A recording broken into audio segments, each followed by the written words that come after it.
Trump can't go eat in peace. Him and his wife. You guys got to shoot at him again, attack, whatever. Come on, man. This is crazy, man. I believe they got the shooter. I believe he's taken out. That's a good thing to hear. But we're going to play some videos, some live videos right quick for you guys. Or videos, period. It's crazy. I'm not back in the ballroom, but everything is apparently closing down. A very scary incident. All of a sudden, the guy... And so many of the attendees are not planning to go back in. Well, we understand Fox is reporting, and our suspicions are that the president is returning.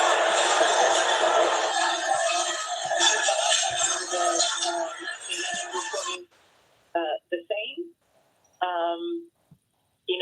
I can just tell you what I'm seeing from the outside. The helicopter that was circling seems to have left.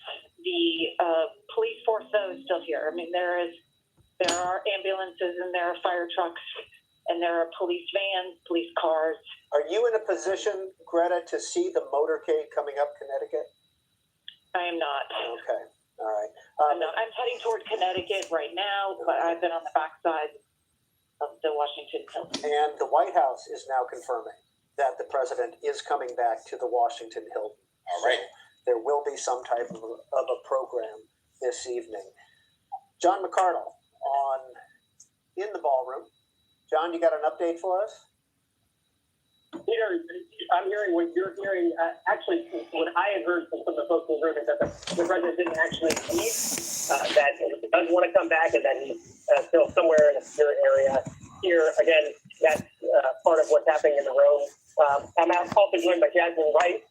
C-SPAN viewers know Jasmine well. Jasmine, do you want to talk about what you know at this point and what you've heard? Hello. We were seated on the upper rim of the wall, and we heard a succession of pops.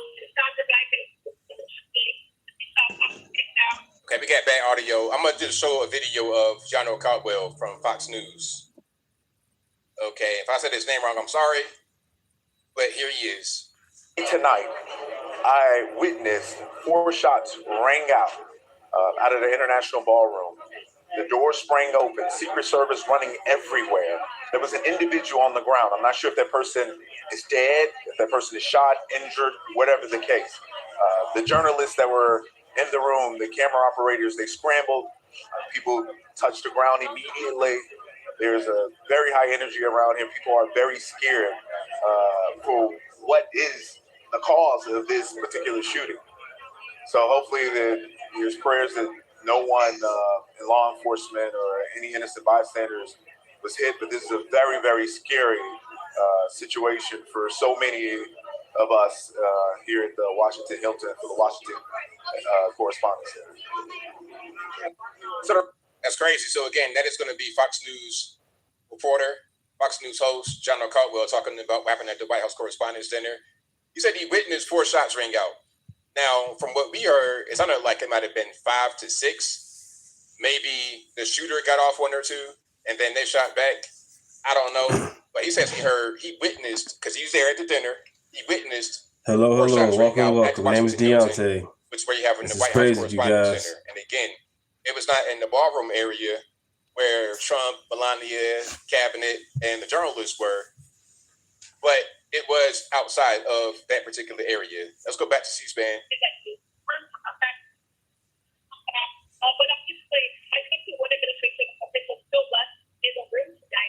Okay, we got really bad audio there. But if you're just now coming in, Trump will return. According to the White House, because when the whole thing happened, of course, he was rushed off stage. But Trump will return. Okay, we have more video here. Let me just zoom in and let it rock. The President of the United States, as Chanley and I were discussing, we are now getting word that the President of the United States, as Chanley and I were discussing a few moments ago, will in fact make his way back to the stage at the Hilton there. And that is not a surprise. For those of us who know him, who've been around him, he seems like the kind of person who would say, there's no way I'm not going to finish the show if at all possible. And that's the word we are getting. We are now getting word that the President of the United States. All right, so he will come back, and we see we got National Guard, we got all kind of security, we got a little bit of everybody. We are now getting word. Sorry for the interruption there. Let me see if I can find some more on Fox. Any other videos? So the way I understand it, I can't get close to the lobby, as you can understand, Kevin. But I understand the shooter's dead, dead or shot. So, there was an eyewitness that saw a rifle, and evidently C-SPAN put some footage online. So the way I understand it, I can't get close. All right, there we go. Now, they're talking about C-SPAN. I've not seen anything from C-SPAN as far as any other footage other than what I was able to show you. I don't see any footage of the shooter or anything like that. I don't mean to make a joke at this point, but Greta, I know you don't have comfortable shoes on.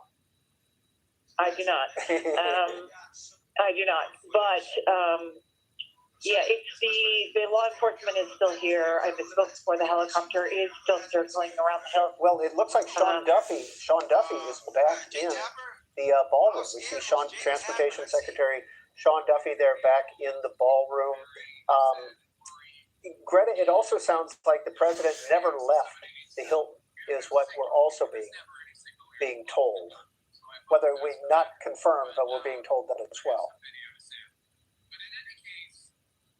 So, sounds like Greta's out of range as well. Now, Mike Dubke, you've referenced the. You got a video of Secret Service jumping on President Trump following the shots fired.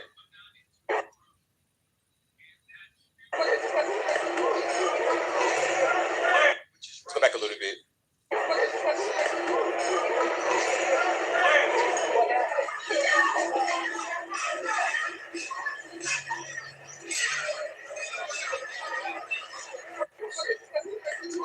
The Secret Service operation is no joke. It is no joke. It is deadly serious.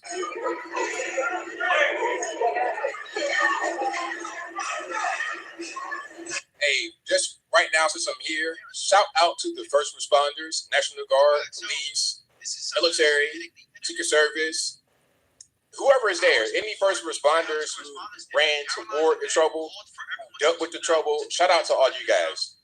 Because without y'all, without you guys, without law enforcement, without first responders, the world, this country at least, will most certainly be in chaos. It'd be chaos because these ridiculous leftist people who always want to engage in violence would do this just unimpeded. They would just wreak havoc all over this country, more than what they do right now.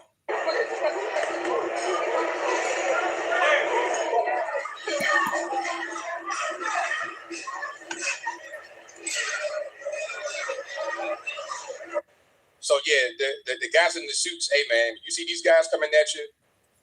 Hey, they mean business, and they really on it. This might be the shooter here, you guys. This might be the shooter. Now, my question would be, how did a gun get into this particular place? How did the gun get into the hotel at all? This place is super locked down. If you guys have ever been to anywhere where Trump's going to be, like an event, a White House, you got to do a background check. Yeah, hey, I've been to places where Trump spoke at probably about 4 or 5 times. Again, it could be the shooter. It could be. I think even to go to the rally. I don't know about the rally, but I know we saw him one time in Atlanta, and you had to actually give a social security number and all of that and do a background check before you go. And on the way in, it's metal detectors, it's all of that. You cannot just go into a place like that where the president is going to be. That's just not how it works. Some say it's theater. I mean, everybody's going to have their opinion about nothing being real. A doomer not believing anything, it's fine.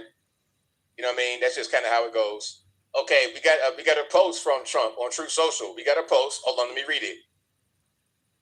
So let me zoom out a little bit so you guys can see. Okay, it says, hold on, let me see if I can do it this way. Well, that ain't really help. Anyway,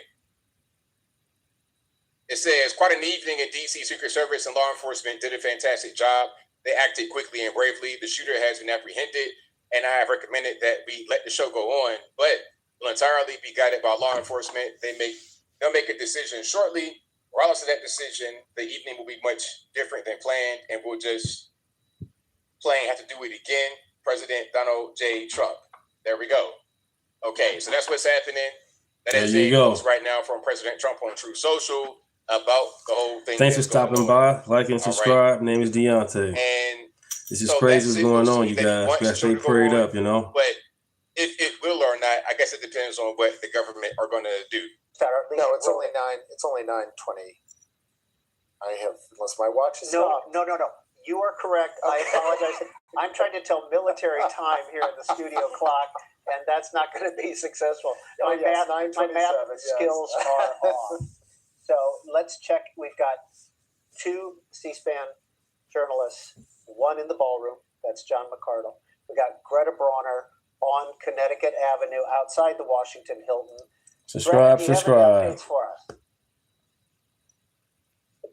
I have made my way to Connecticut Avenue, Peter, and I'm listening to all of you. I heard what the president posted on Truth Social, and it will be interesting to see if the show goes on, what sort of attendance there is. If folks are filing out, they are, trying to find Ubers, walking blocks, because this perimeter has extended from what it was when we arrived here this evening, and you no longer are allowed to access the Hilton. I'm about 1 block off of the Hilton. It's roped off. I do want to add one bit of color to the evening when we heard the Secret Service tell folks to get down. When the room fell to a hush, I was looking up from my table, and Senator John Fetterman, I don't know if he was on C-SPAN camera, he was standing up the entire time. I mean, the room of people at the tables most everyone was ducking down, following the orders that they were hearing around them. But Senator John Fetterman was standing up. He was looking around the ballroom. He was watching as the cabinet secretaries were whisked toward the dais. I found it very interesting that's how he observed the situation. Hey Greta, I know when we've replayed now a couple of times the incident itself, and Karen Bohan and Mike Dubke on the set with me, we could all hear the boom, boom, boom, boom. Did you hear it when you were in the room? Was that to me, Peter? Yes, ma'am. Yes, I did not hear gunshots, what people have described as what they thought were gunshots. I did not hear that. I heard what sounded like a tray clashing to the ground, people shouting, "Get down, get down."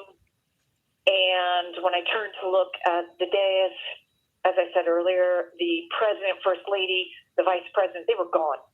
It happened incredibly quickly. And then you couldn't, from where we were at, you could not see where there was a person in the room or a suspect in the room. Everyone was down. The room was pretty quiet. And okay, we got Wolf Blitzer. He said that he was just feet away from the White House Correspondents' Dinner shooter. Says he was thrown to the ground by a police officer. Okay. Yeah. And it's going to be Wolf Blitzer, CNN. I can hear you fine. It's very, very worrisome what happened. Just coincidentally, after they served the appetizers, I walked out to simply go to the men's room, but you have to walk up these stairs and walk out, and which I was doing. And as I was walking back towards the door to get back into the big area where the event was taking place, all of a sudden, I start hearing gunshots in the hall right near me. And the next thing I knew, what up, Tree? What's up? Was on top of me, and I was listening and watching what was going on. And apparently, they got the gunman who had a major weapon there, but it was so worrisome. The noise was so loud in a small area, and all of a sudden I'm seeing gunshots. And then they grab me, the police officers, and they take me back into the men's room where it was safe, and there were about 15 other men who are stuck in there, and they won't let them out. And that's what happened. And then after a while, they let me out, and I'm out now. I'm not back in the ballroom, but everything is apparently closing down. A very scary incident. All of a sudden, a guy with a weapon, and it was a very, very serious weapon, he starts shooting, and I happened to have been a few feet away from him as he was shooting. And of course, the first thing that went through my mind is he trying to shoot me? And I don't think he was trying to shoot me, but I was very close to him as the gunshots were fired. And it was very, very scary, but I'm okay now. Wow, again, that is Wolf Blitzer, CNN, said he was there. He was right there when the whole thing happened. Now, what I'm reading right here, and pardon me for freezing, I know I got a freeze frame right here, but what I read over on, this is on Fox. What they said on Fox was that the guy charged the magnetometer, like the metal detector. He charged that, like he charged running at the magnetometer, and then he opened fire at a Secret Service agent. That's what I'm reading right here. Let me go ahead and just play this clip from Fox, and let's have that be. Hold on, give me 1 second, because it's just I'm doing it on the fly. Okay. Again, we're over on Fox. This is going to be Hannity on the phone. Sean Hannity, Fox News. I have been in touch with top officials at the White House. This is what I can tell you. And the details are actually pretty specific now. That the shooter charged the magnetometer closest to the front door, took a shot at a uniformed division service agent. And he, at that point, they don't know whether they haven't confirmed if he's alive. Yeah, the shooter is in custody, I'm told, at this point. Everyone is okay. And the last thing I can tell you is that, the White House does not want him to go back, but I'm sorry, what? I'm having a hard time hearing. And anyway, the president does want to go back. The shooter took a shot at a Secret Service member just at the ballroom, which, Kevin, you raise a good point. How did he get it to that point? The agent returned fire. Nobody knows for sure at this moment whether he's alive or dead. And then it's created chaos in the room. But what we can tell you for sure is that this was, multiple shots at the closest magnetometer closest to the front door, and took a shot at a uniformed division Secret Service agent. And anyway, at that point, we don't know the condition of him for sure. We do know the president was escorted to safety. Everybody in the room, I'm told, is safe and secure. All right, here we go. So again, that was Sean Hannity on Fox News. The shooter at the White House Correspondents' Dinner charged at the magnetometer, the metal detector. He charged at that and then took a shot at a Secret Service agent. The agent or agents returned fire, and the shooter is down. Whether he's dead or not, I don't know. I'm seeing some people that are commenting say that he's dead, but I've not seen any news to corroborate that. I've not heard anybody on news say that the guy's dead. What I have heard is that the guy's in custody and that everything is okay. Trump wants to come back. That's why the seal is still on the podium, but the White House does not want him to come back, of course, because why would you want Trump to come back right now when there was just a shooting right there? That's going to be a very dangerous situation. Yeah, I can hear you fine. Okay, and let me just go back to CNN and see what's going on. It's still just people just milling around, kind of chilling.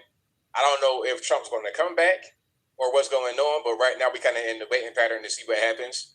I hope that Trump does come back and continue the dinner and have the speech, because obviously the speech will be a little bit different after the shooting happened. And again, if you're just now coming in, at the White House Correspondents' Dinner, some crazy fool charged at a magnetometer, metal detector, and took a shot at a Secret Service agent. This is outside of the ballroom. You see this ballroom right here? This was outside of this space. It was not in this space. I don't know how close they were to the ballroom space, if magnetometer was right there at the ballroom or at You gotta pray the for lobby these of the lefties, hotel. man. I These don't really know. Karens, these betas. We gotta Got pray for them, charged you in, guys, because this is took a serious, shot at a man. Secret Service No joke. agent. Thanks for Got shot stopping by. himself. Might be Like and dead, might subscribe not and be share. dead, but he's in custody of the Secret Service. The Baltimore Orioles, and he was talking with Major Garrett of CBS. So those are two people in the room. And they've just taken the seal off the podium. Did they? Yes. Okay. Well, yeah. This is, Let's check in with John McCardle, who's standing right there in the ballroom. Okay, John. Yeah, Peter, I know you talked about the presidential seal on the podium. There was a staff member who just came up and took it off. If you look now, I don't know if you have a shot directly. Yep, we see it. But the presidential seal is no longer on the podium, perhaps a sign that the president may not be coming back out. He said in that Truth Social post that, of course, he'll let law enforcement make the final decision. Maybe that means they made the decision that he won't be coming back out. But literally just about 15 seconds ago, somebody came up, took that seal off the podium. Again, they made the announcement that... Okay, we got a breaking post from Trump on Truth Social. Let's get straight to it. It says... Okay, let me try to zoom in. That's probably the best I can do. Law enforcement has requested that we leave the premises consistent with protocol, which we will do immediately. I will be giving the press conference in 30 minutes from the White House press briefing room. The First Lady plus the Vice President and all cabinet members are in perfect condition. We will be speaking to you in a half hour. I have spoken with all representatives in charge of the event, and we will be rescheduling within 30 days. President Donald J. Trump, again, one more time. Let me zoom in a little bit. Let me see if I can zoom in. Well, that ain't really what I want. I want to zoom in on the text, not the actual page itself. But that is a Truth Social post from President Trump. Again, law enforcement has requested that we leave the premises so Trump won't come back to the White House Correspondents' Dinner. He has left, and he won't come back because law enforcement said that it'd be the best way. Consistent with protocol, which we will do immediately, I will be giving the press conference in 30 minutes. So this just came out right now. It is 9:39 p.m. Eastern Standard Time. This post was posted 9:36 p.m. This just came out. I will be giving the press conference in 30 minutes from the White House press briefing room. The First Lady, plus the Vice President and all cabinet members are in perfect condition. We'll be speaking to you in a half an hour. I have spoken with all representatives in charge of the event, and we will be rescheduling within 30 days. President Donald J. Trump. There we go. So we're going to get Trump to speak. It just won't be at the White House Correspondents' Center. It's going to be at the White House press briefing room in about a half hour. So I guess at 10 p.m., right around that. Again, he posted that at 9:36 p.m. So I suppose right around 10-ish, we're going to get Trump to speak from the White House. Press for the Secret Service, man, officer as well. Press for that officer. Press briefing room. And I would imagine that press might be invited. I don't know how that's really going to work. I don't think you'd be able to get the press over there in this period of time because they were just at the White House Correspondents' Dinner. Are they going to do a shuttle over there? I think it'll just be the president giving an address from there because he can't give it from the White House Correspondents' Dinner. So we got to talk from somewhere. Okay, it probably was a meeting. I want to go back out and talk to the people and just say I'm never scared. But since they said we got to leave, let's go back to the White House where it's more secure, and we're going to give the talk from there. So we'll see. All right, let me go back to C-SPAN and see what they got going on. Okay, we got somebody talking. Let me just rewind to get the beginning of what they said. You're right. Typically, but it's chaotic there. It is. And you know they check your tickets. Here's Wei Zhang, CBS News. It's a room full of reporters, so I know you've already seen the president. My apologies, his post on Truth Social. And law enforcement has requested that we leave the premises consistent with protocol. And he wanted to emphasize that nobody was hurt. He and the First Lady, the cabinet, everybody's safe.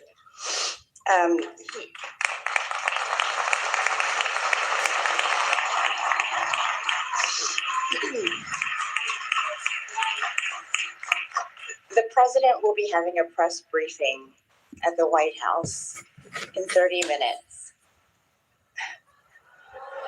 That is not a joke. and he insists that we will reschedule this event in the next 30 days. And that he wanted to do it tonight. He wanted to continue despite the news. USA, baby. Security protocol. He said earlier tonight that journalism is a public service because when there is an emergency, we run to the crisis, not away from it. And on a night when we are thinking about the freedoms in the First Amendment, we must also think about how fragile they are.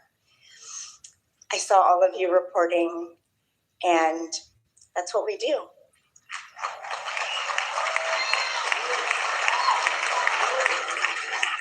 So, thank God everybody's safe. And thank you for coming together tonight. We will do this again. Thank you.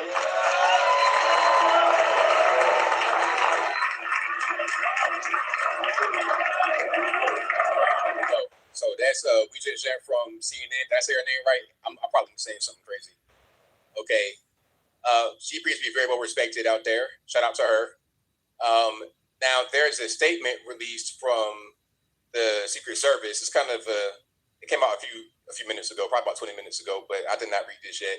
So it says the U.S. Secret Service, in coordination with the Metropolitan Police Department, is investigating a shooting incident near the main magnetometer screening area at the White House Correspondents' Center. The president and the first lady are safe, along all protectees.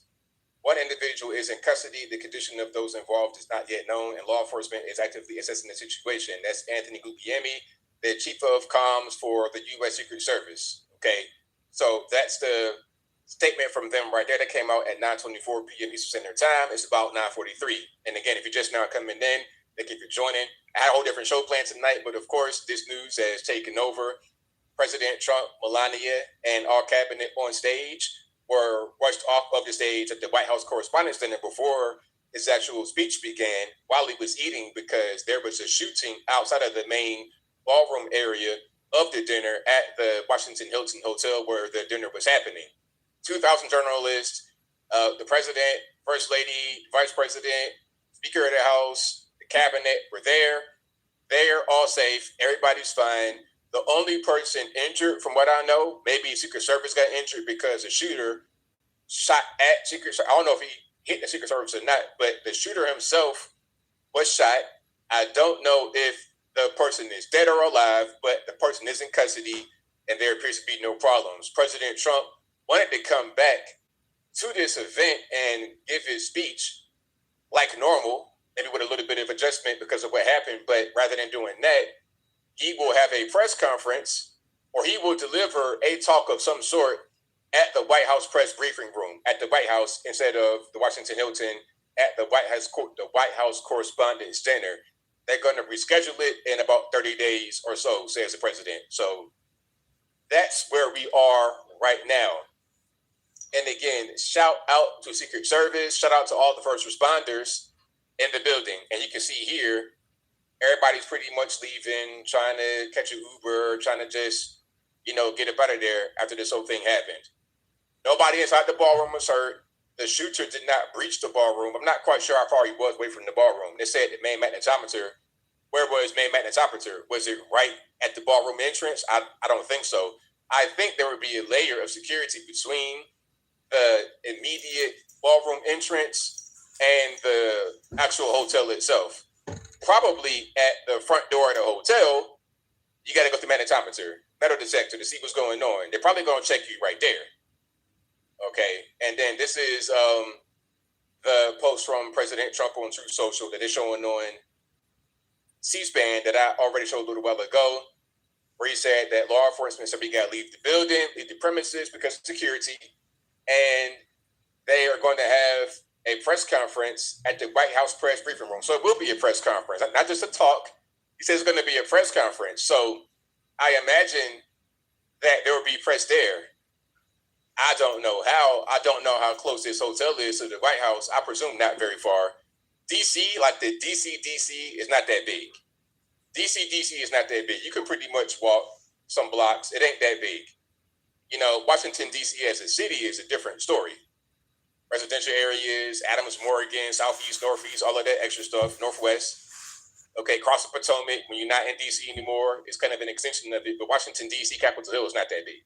So I presume they're not that far away, but I'm not sure everybody's going to get into the White House and get through security, because if you've ever been to the White House, there's layers of security. Now, if you have a White House press clearance, I would presume you could go through fewer layers of security, but maybe not. Maybe you got to like go through, like when I went to the White House, I think there was 3 security checkpoints. And this is before Trump got shot. So imagine how it is now. But again, if you are a part of the press, I'm not quite sure you got to do all that. I don't really know how that really works. So again, St. Andrew says, what's next? We're waiting on President Trump to deliver his press conference, speech, or whatever you want to call it, from the White House press briefing room.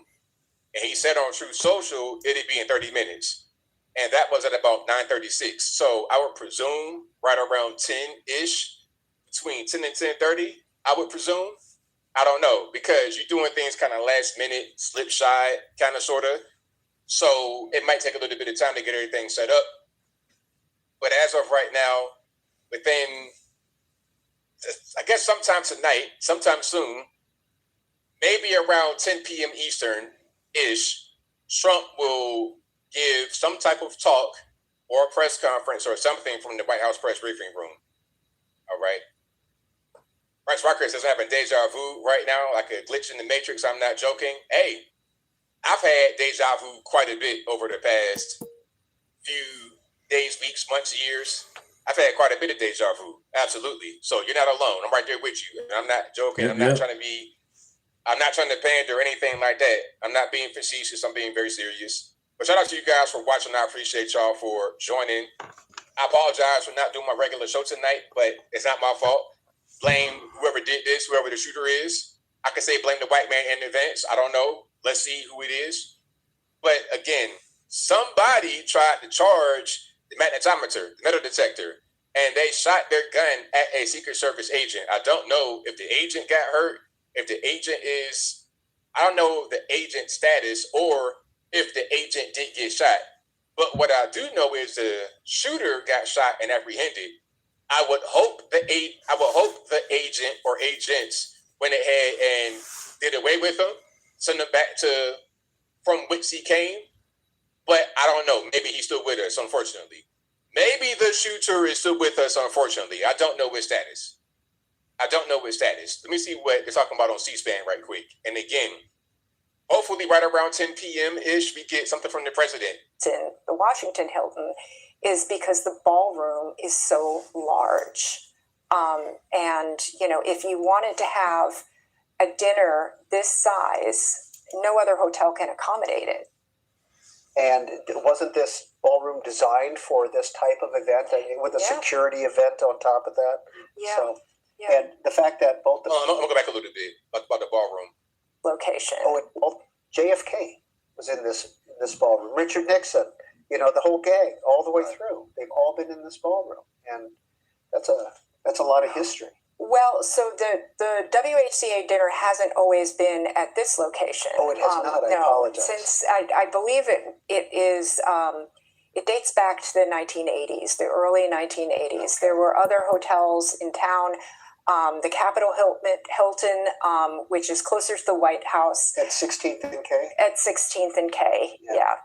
Which used to be, I believe it was the Statler Hotel. Right. And the reason that this dinner is at the Hilton, the Washington Hilton, is because the ballroom is so large. And, you know, if you wanted to have a dinner this size, no other hotel can accommodate it. And wasn't this ballroom designed for this type of event, with a security event on top of that? Yeah. So, and the fact that both the president and the vice president, the speaker of the House. So what's going to happen when the official ballroom is done, the security would be a lot better than this particular hotel. I mean, the security, I'm sure, is good. Secret Service and whatever they got going on, their own infrastructure. But to be on the White House grounds is a different level of security. different level. You're not even going to be able to get to a point at all to charge a magnetometer. There's going to be several layers of security. You're not going to be able to just go bogart it and do whatever you want to do. It's not going to happen. So again, when our president finishes the White House ballroom, these kinds of scenes will be minimized, if not all the way eliminated, because of the superior security of the White House grounds. But then you hear people say, oh, why wasting money on the ballroom? Exhibit A. Exhibit A. Simple as that. Because the way it stands now, if you don't go to this hotel, you got to have it at the White House grounds in a tent and not actually in a ballroom, because there is no ballroom. You got to use this ballroom. And now we see there's a security issue with that, where you got crazy people protesting, getting in there, getting themselves deleted. So I can't wait till that beautiful White House ballroom is constructed. It's going to be fantastic. Hey, that ballroom will be great. If you guys have not been inside the White House, it is a beautiful place to be. I don't care if you're Democrat, Republican, whatever. It don't matter. It could be Biden in there. It could be Trump in there. Well, Biden's wife did some weird things with Christmas decorations. That's a different story. But even aside from tacky decorations on Christmas from President Biden's wife, the White House is a beautiful place to be. The grounds are immaculate. You got musicians in there, military musicians playing live music. It is beautiful. And the White House ballroom will be equally as beautiful. It won't be something to distract from the beauty of the original White House. It'll be an add-on to it. So I can't wait. But yeah, we can't be going to hotels and the hotels getting shot up. That's a little bit too ghetto. We don't got time for that ghetto nonsense. Okay, we got to have our own ballroom where this kind of thing is outright eliminated, period. You never seen anybody go to the White House trying to charge the White House with a gun and shoot somebody. I mean, if you try to charge the gate, you're going to go ahead and get popped at the gate. Well, one guy kind of got through. You guys remember that? One guy got through the gate and almost made it to the front entrance of the White House. I mean, I don't know who that guy was, but he lucky he didn't get his brains just rearranged, okay? Lucky he didn't get this right here. All of this front part just pushed to the back. He's very lucky. But yeah, you're not going to be able to run all the way to the actual front ballroom entrance from outside the White House gate. That ain't going to be a thing that actually happens. With a gun, no way in the world. And now we got better technology. We got drones and all type of stuff.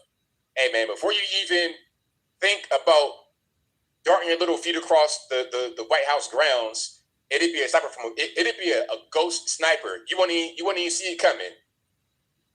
You start running, all of a sudden, you be on the ground. How did that happen? Don't worry about it. You're sitting and try to break through the actual White House security perimeter. Anyway, let's hear a little bit more from C-SPAN. And again, we're waiting on President Trump to come out and speak at about 10 p.m. at the White House, in the White House press briefing room. We say he's going to have a press conference at the White House. We'll see how that works. You know, we often on this night, when the White House Correspondents' Dinner is happening, get calls from college students and high school students who have either A, been assigned or are just watching it on their own. Donnie, do you think your students are connected to the larger world? So we got like a first aid kit right there, because they got to do that. If they shoot you, they got to try to render you life-saving care. That's just protocol.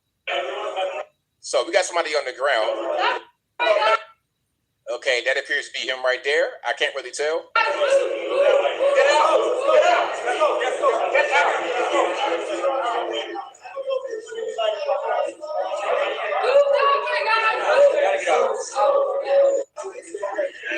All right, so that's one video of him. Kind of hard to see. Let's go one more time.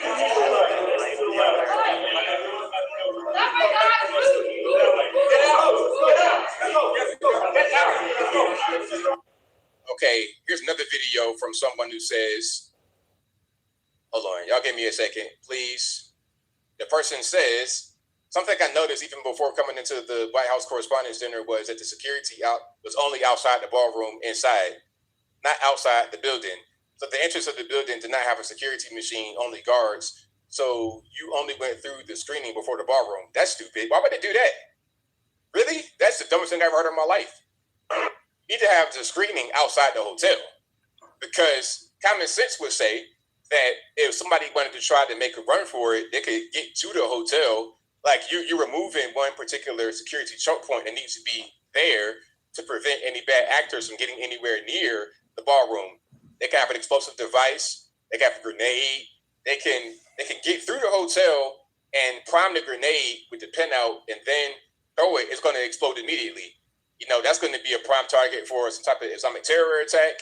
They can go in there with a vest and a Allahu Akbar, and the whole thing is kaput. So if that's the truth, if that's the case, it makes no sense.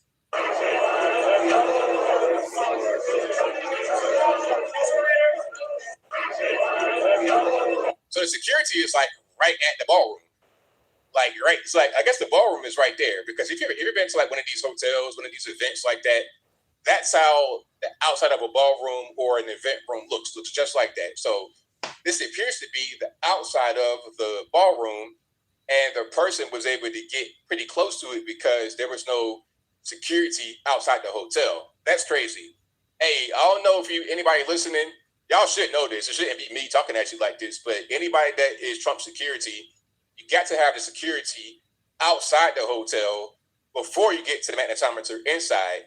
And then there should be another piece of security at the ballroom, because even if you get through the front, somebody may have placed something inside the hotel. They go to a particular area to retrieve it. And once they retrieve it, then they go to the ballroom and do something crazy. So again, security outside the hotel itself, and then again inside. Have at least 2 choke points, because going to the White House, it's like 2 or 3 choke points before you get to the actual White House itself. It should be the same thing with the ballroom if you're going to have the president and also 2,000 journalists.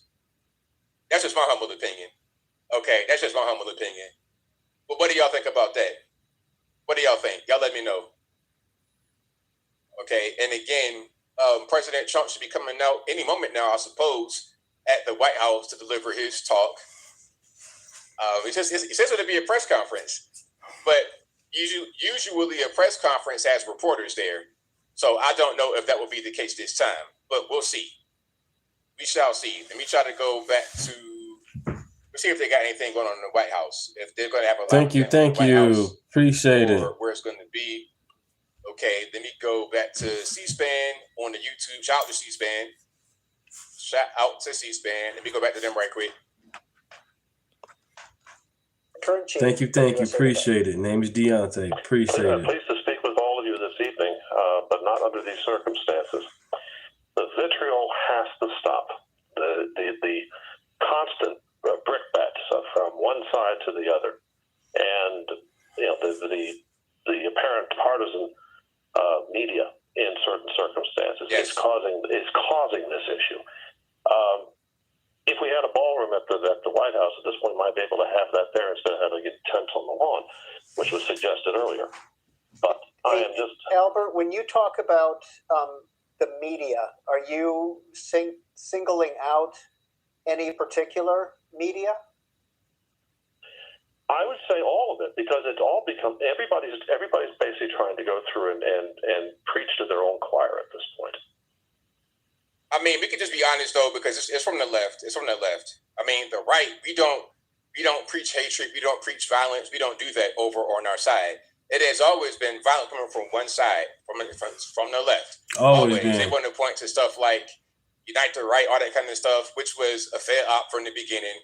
Even without the SPLC and that whole kerfuffle, it has been a Fed operation. It has been a thing that is low impact. It's not really a big deal. It's a bunch of feds in there, a bunch of pretenders, non-governmental organizations, social media superstars trying to get attention. It's been that kind of thing. It's not really been the true threat coming from the right. The true threat comes from the left. Now, let me play that in the background. But what I want to do is show you a picture of the shooter. We have a picture and we have video of the shooter. Okay, this is him right here. All right, that's him right there.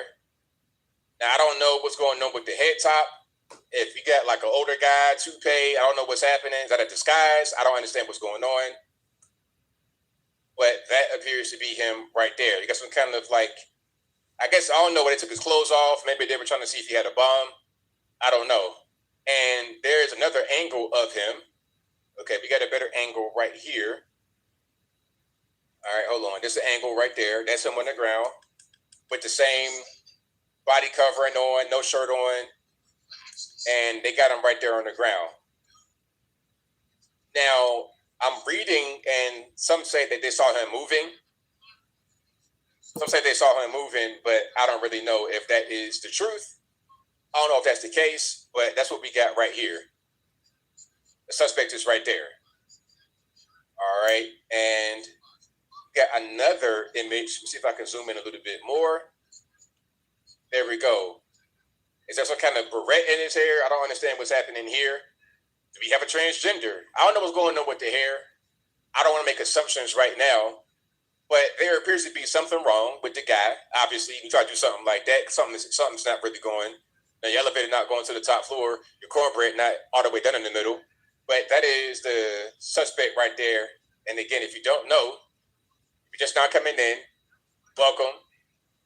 For you guys who have been here, I don't want to repeat myself, but for those who have just now come in, at the White House Correspondents' Dinner, President Trump, Melania, and others were on stage eating dinner before the event started. And there was this guy charged the magnetometer and shot a Secret Service agent, or shot at a Secret Service agent. There was an exchange of gunfire, at least between 4 to 6 shots, and the shooter has been apprehended and taken into custody. I don't know if he's dead. I don't know if he's alive. I don't know how injured he is, the extent of them. I don't know they that. Got I him. only know that the threat neutralized. He's in custody. Okay. Hey, could be a trans. Hey, if it's a trans, you know, with anybody. Hey, you know, the least surprising part of this would be if he's a transgender. I expect that at this point from seeing that picture, and that'd be the least surprising part of it. Of course, he's transgender because we know that these are mentally ill people. We can say that with confidence now. There's no reason to actually act like that's not the case. We all know that that is the case. Mentally ill people. Okay, back to C-SPAN. I want to show this one more time. This is a replay of what happened at 8:20 this evening. The president and Mrs. Trump were talking with Oz Perlman, the mentalist, who is the entertainment tonight. And you'll also see Weijia Zhang sitting in the corner. And you'll hear a little audio. Listen carefully. This again was at 8:20 p.m.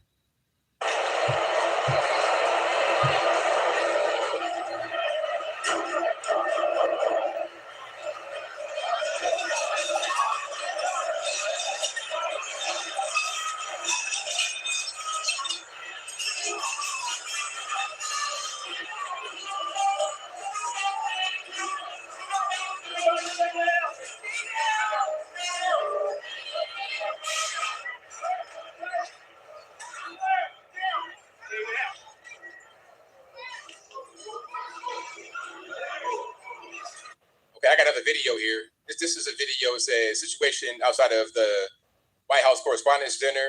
This is at 9:24 p.m. Ambulance, truck, and gurney being wheeled out. Okay. Again, 9:24. Ambulance, truck, and gurney.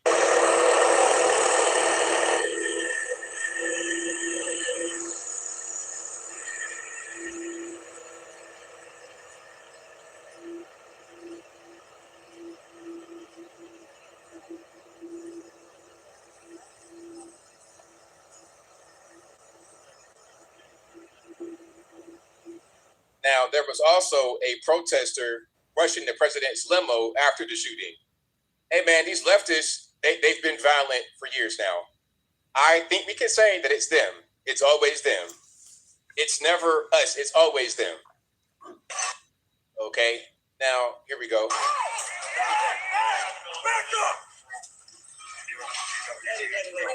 Stay behind the perimeter. Do not come over.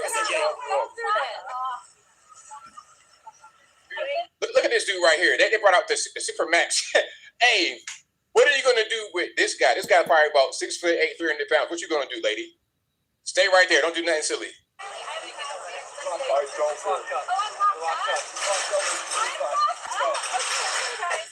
Damn, lock her up. Lock her up. Damn. Damn, Karen.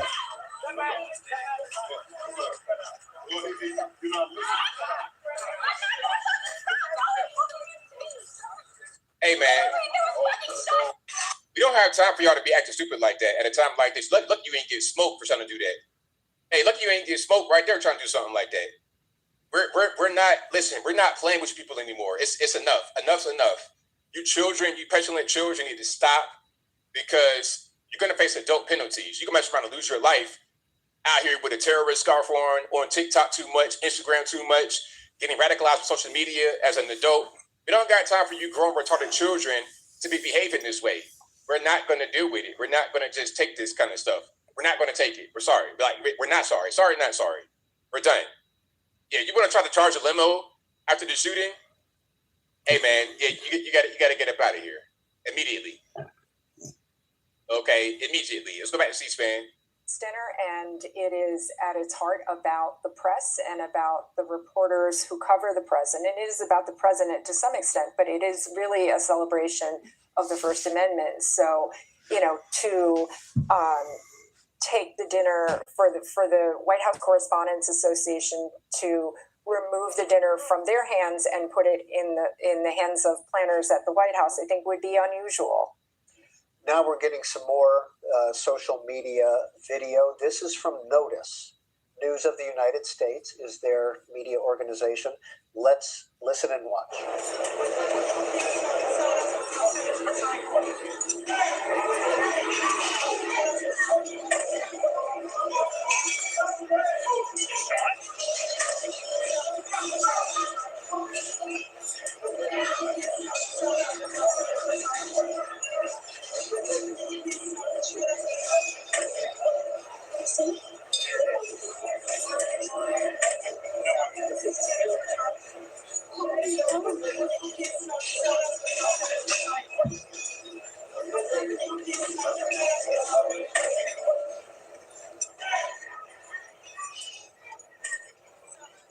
And under the tables, I would point out a couple of things. One, C-SPAN was the one camera, as I understand it, they're the one camera that's officially allowed to be at the so-called pool. The pool for this event. And unfortunately, most of these media organizations do not invite their camera crews to the dinner.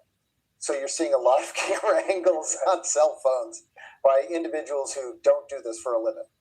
They're used to being in front of the camera and not behind the camera. So your C-SPAN's going to have the best coverage of this, I think. Yeah, my guess is that be part of the investigation, all that footage. Absolutely. Austin is in Wharton, Montana, Republican line. Hi, Austin. Hi, good afternoon, panel. We're listening. My question for the panel is, how come the government doesn't do a case study on my great state of Montana? I want to say we're going to just leave our friend in Montana to his own opinions on whatever he was talking about. Holly in Zionsville, Indiana, Democrat. Holly, you're on C-SPAN now. What do you think about what's happening tonight? Well, I don't know why I'm concerned, but I maybe, I'm a very normal mother of three Midwestern. I'm a registered Republican, but I voted Democrat the last time. And I just want to say the fact that there was a mentalist there who we've never had before, and it was because, according to the people that were interviewed early, the president doesn't take jokes very well. And okay, please shut your mouth. Yeah, she on bullshit. Like, what are we talking about? Anyway, so this is the guy. You see him up a little bit closer? Now, I think I might have said, white guy. I don't know about that. Look like a light-skinned black person. And I do have a potential name for him, but I don't want to say it yet because it's not been confirmed. I don't want to ruin anybody's life. But I do have a potential name for this guy. Again, once we can confirm it, I'll release it. But I do have a name, and this might be a light-skinned black person. That's what I'm looking at. That's what it appears to be. Okay? That's what it appears to be. Okay, and let's go back to C-SPAN. So, what draw this? Draw this to a conclusion. What do you mean it doesn't seem normal? Is he still talking? Like, okay, I don't care about we're not trying to hear from the peanut gallery. We're not trying to hear from those who were not there. If you weren't there, I don't care who you are. You could be the president of Zamunda. I don't care. I need people who were there to give their first-hand thoughts. Anybody else, it's really not even important. I'm not important right now. I'm just trying to tell you guys what those who were there are telling us in a real-time way. That's all hey, my opinion is not even really important. I'm just here to be the host to bridge the gap in between what's going on. Here's John Carl, very respected reporter from ABC News. Very respected. Here is his particular viewpoint from the situation. And as you heard earlier, these people are not behind the camera making the best of, the audio and visual. All they really do is speak in front of the camera and get sources to talk to people. But let's watch this from John Carl, ABC News. I'm rolling on this. Okay. So do your. Okay, so we're here on the White House Correspondents' Dinner. The stage is right here. President Trump was sitting right over here. We saw just a state of chaos. There's Dr. Oz actually right over there. The cabinet members who were here were rushed out of this dinner. The Secret Service rushed to the stage, guns drawn, long guns drawn, and the president initially was just sitting there as all of this was going on, and then rushed out. And now we're here on the floor of the Hilton Ballroom, the White House Correspondents' Dinner, a place this dinner has been held for years, and unclear what is happening. Most of the officials that were here have been rushed out, but the dinner has been abruptly halted. Keep in mind, this is the first dinner that Donald Trump has ever been at as President of the United States. A lot of attention to this moment. Is Trump live? Where's he live at? Let me go to Trump being live. Y'all give me a second. And thank y'all for letting me know. I don't see him live on C-SPAN at all, but let me try to go to the White House and see if there's anything live going on there. Okay, hold on, we got some. Okay, so we have some movement. This is going to be White House. It says we will begin shortly. Okay, so we're going to get Trump coming on. It says we will begin shortly. President Trump delivers remarks April 25th, 2026. This is live right now. As you can see this bar, this is live happening right now over on the White House YouTube page. So we're going to hear from Trump pretty soon. As I said, at about 9:36 p.m., he said it'd be about 30 minutes. So we're past the 30-minute mark. So hopefully, again, I said between 10 and 10:30. You got about 15 more minutes until 10:30 hits. So probably within the next 15 minutes, I would presume, we're going to get Trump to come out on stage and deliver some remarks. All right. So again, shout out to you guys. I appreciate y'all for being here. If you are appreciating the content, I can't really say enjoying it, but if you're appreciating the content tonight, please give the video a thumbs up. Like the video, share the video, do all that good stuff. That'll help me out tremendously.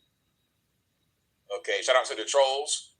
Let's find a life. Let's actually become somebody in society that actually matters, rather than the troll doing nothing with his life other than hating on somebody else during a confusing time for some people. Anyway, and if you guys are just now coming in, welcome. But a recap to the night, and I know I'm repeating myself quite a bit, but I'm just talking to the new people.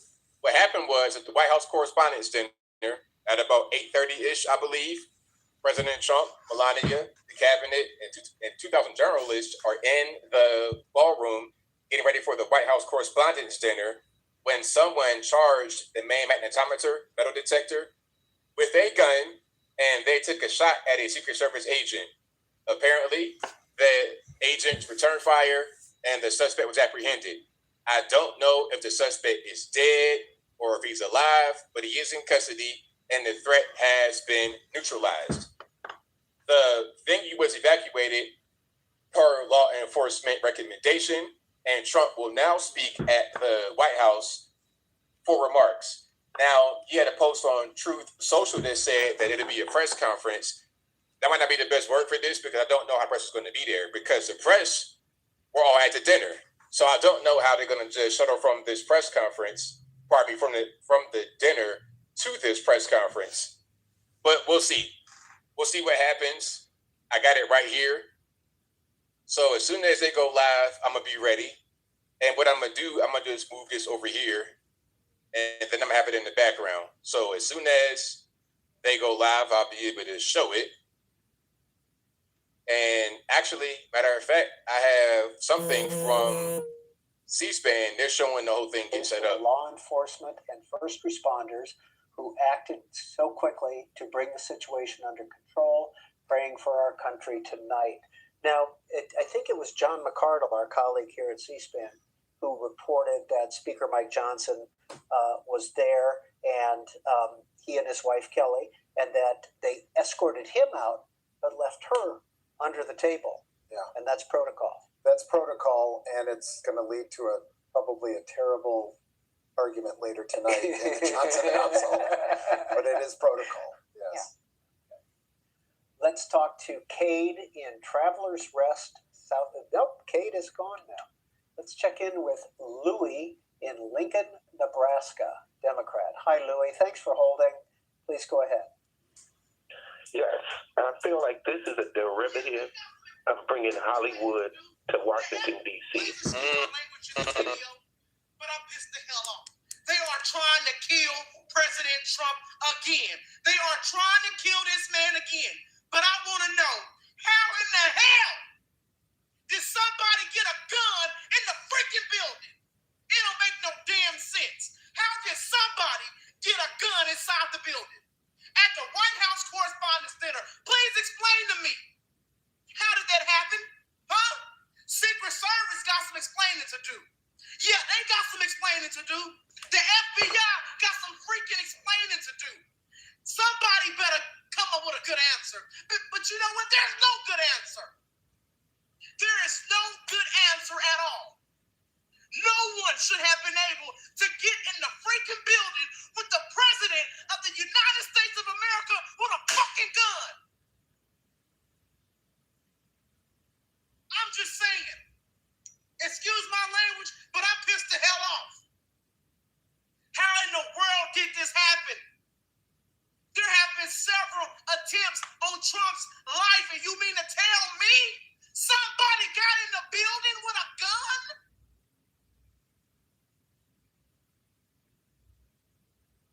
It just don't make no sense. I am literally scared for President Trump and his family. They will not stop. Somebody is trying to get this man killed. And they will not stop.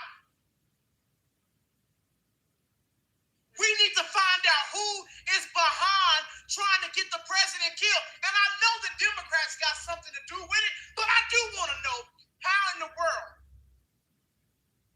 did somebody get into the building with a gun? How? I've been to the White House before. I've been to events with President Trump. And and they made it impossible for anybody to get in the building with a gun. So how did it happen? How? And you know who else I blame? The Democrats. They are constantly putting the target on Trump's back with their freaking lies saying, oh, he's a threat to humanity and he's a threat to democracy. They keep lying and saying that he's trying to get everybody in America killed. They keep lying, saying that Trump is going to put people in concentration camps. They keep lying and saying he's going to sacrifice the American people. They keep lying, saying that he is a danger to all Americans. They keep putting the target on his back. But I'm starting to think there are some Republicans in on it. I'm starting to think They are. there are some It is. Hate to say it, but it is. and they are teaming up with the Democrats. That's what I'm starting to think. But we all need to keep asking, how did somebody get a gun in the building?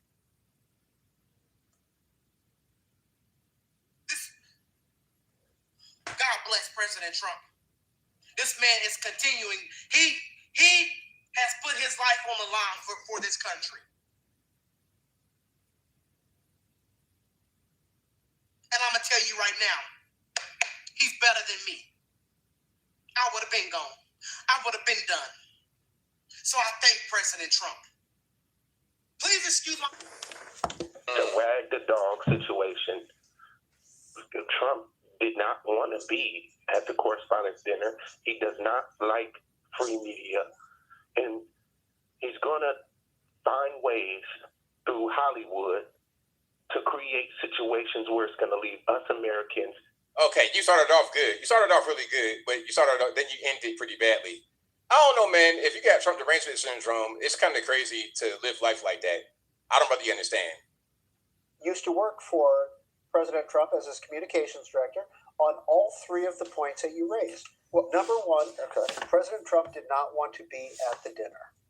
I think that's absolutely untrue. I frankly was very surprised he went to the dinner because I thought he was going to be consistent through the rest of his person, and we don't want things like this to happen. I think it's very important that I say, though, and I told the representatives of the evening, they did such a beautiful job with such a beautiful evening. And again, they're talking about free speech in our Constitution. That's what it's all about, not just White House correspondence. It was really based on free speech in our Constitution. But I said very importantly that we'll do it again within the next 30 days, and we'll make it bigger and better and even nicer. So I just want to thank everybody that was involved. I also want to thank the press, the media. You've been very responsible in your coverage. I will say, I've been seeing what's been out. You've been very responsible. So Todd Blanche, I'd like to say a few words, and then we're going to have cash.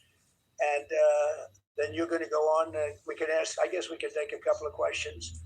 I want to thank the First Lady that was a rather traumatic experience for her. There's a lot of action taking place up there very quickly. But again, the response time was really incredible. And we're going to reschedule. We're going to do it again. We're not going to let anybody take over our society. We're not going to cancel things out because we can't do that. We wanted to stay tonight. I will tell you, I fought like hell to stay. But it was protocol. They said, please, sir, because they didn't know there was a lot of action going on, and they didn't know could there be probably a lone shooter, but we'll find out. We'll find out very quickly. What's up, hero? Well under control. So I want to thank everybody very much. And Todd Blanche, please. Thank you very much, Mr. President.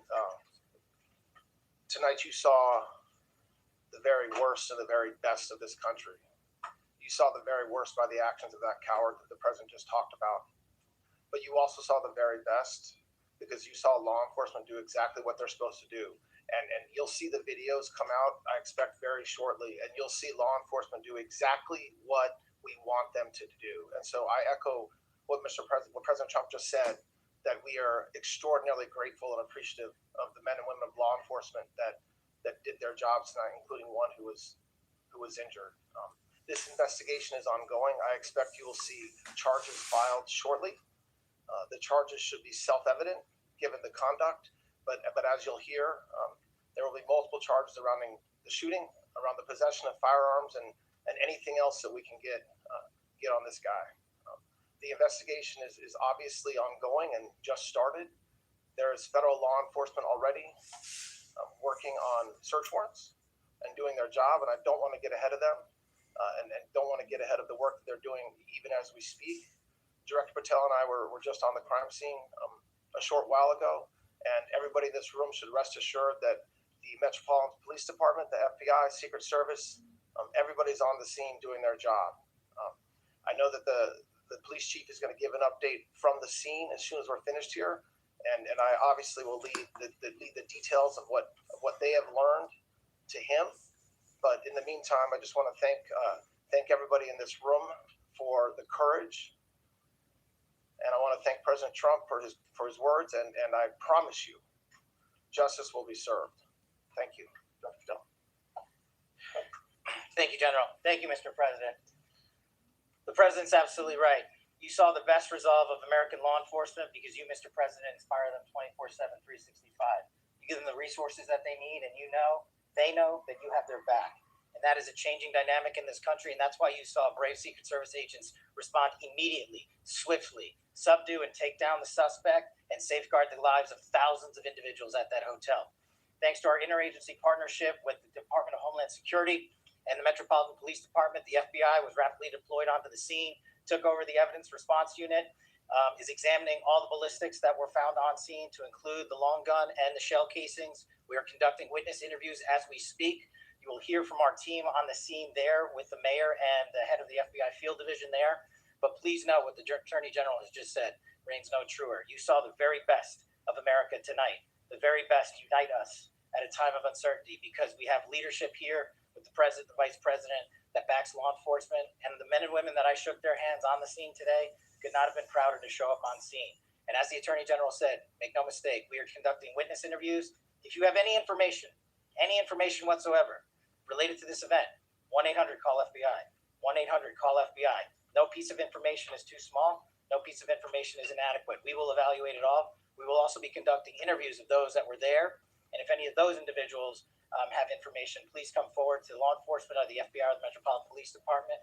We will be examining this individual's background thoroughly. That process has already started, and we are going to ensure that he was either a lone wolf actor or anyone else that was responsible. We will analyze all evidence immediately to make sure that we safeguard this country. Mr. President, Mr. Vice President, thank you for your leadership. Attorney General, Homeland Secretary Mullen, thank you for your partnership in law enforcement.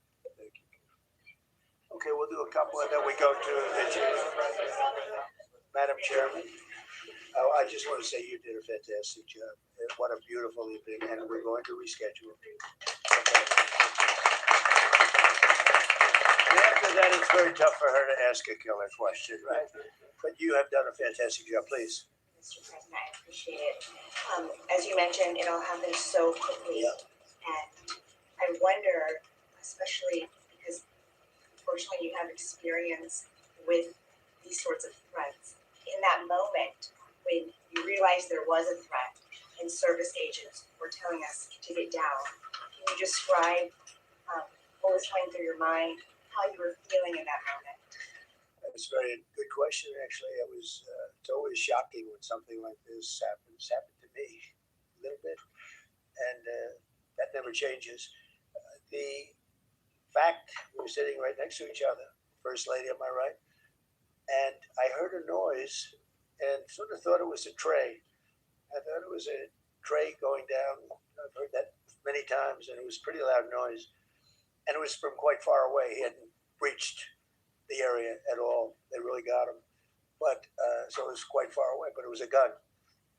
And some people really understood that pretty quickly. Other people didn't. I was watching to see what was happening. Probably should have gone down even faster. Melania was very cognizant, I think, of what happened. I think she knew immediately what happened. She was saying, it's a bad noise. And we were whisked away along with other people who we were really whisked away. And again, the performance of the Secret Service and the police, all of the law enforcement, I thought was really good. So it was very quick. There wasn't a lot of time to be thinking, because it was a matter of seconds before we were out the door and gone into an area. We very much, and you wanted to too, we very much wanted to continue it, because I don't like to let these sick people, these thugs, these horrible, horrible people change the fabric of our life, change the course of what we do. So we held out. You were there. We held out right till the end, but they didn't want to take a chance, and I understand it was protocol. But we're going to be doing one hopefully within the next 30 days or sooner. And I am ready, willing, and able. And I was all set to really rip it. And I said to my people, this would be the most inappropriate speech ever made if I said one. So I'll have to save it. I don't know if I can ever be as rough as I was going to be tonight. I think I'm going to be probably very nice. I'll be very boring the next time, but we're going to have a great event. And you did a fantastic job. Thank you very much. Peter? Thank you, President Trump. There's a report in the New York Post that this assailant assembled his weapon somewhere on site at the hotel. What do you think about that? And I ask respectfully, why do you think this keeps happening to you?